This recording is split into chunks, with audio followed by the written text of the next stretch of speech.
Station 1. Jésus est condamné à mort. Dans cette station, nous prions pour les condamnés à mort. Cette sentence n'est pas seulement infligée par la guerre et la peine de mort. L'indifférence, l'exploitation et les habitudes de notre temps sont pour beaucoup l'équivalent d'une véritable sentence. La lente destruction de la création avec ses conséquences les plus imminentes, désertification, pollution, inondation, représente la principale cause de décès au siècle dernier. Seigneur, par ta croix et ta résurrection, tu nous as libérés.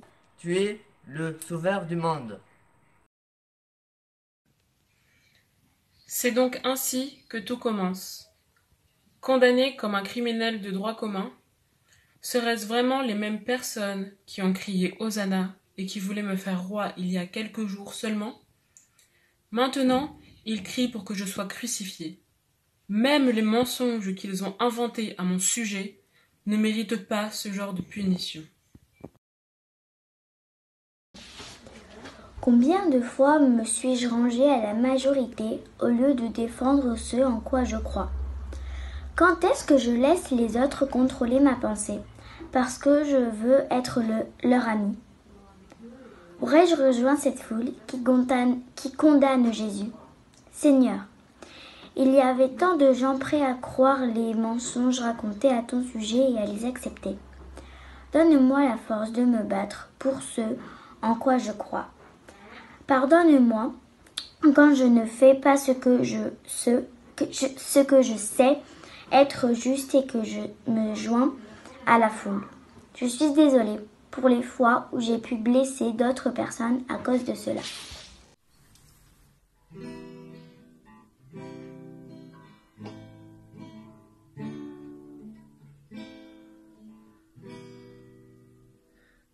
Kingdom of God is justice and peace and joy in the Holy Spirit. Come, Lord, and open in the lights of your kingdom.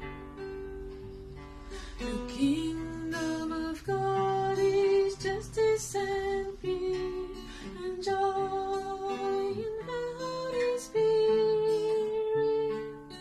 Come, Lord, and open in the gates of your kingdom.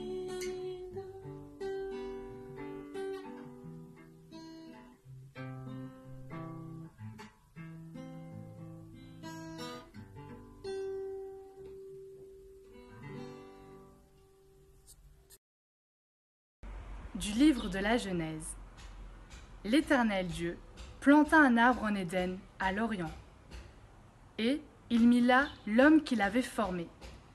L'Éternel Dieu fit pousser du sol tout arbre agréable à voir et bon à manger, et l'arbre de vie au milieu du jardin, et l'arbre de la connaissance du bien et du mal.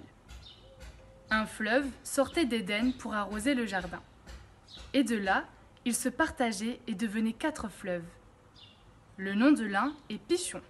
C'est celui qui entoure toute la terre de Havila où est l'or. L'or de cette terre-là est bon.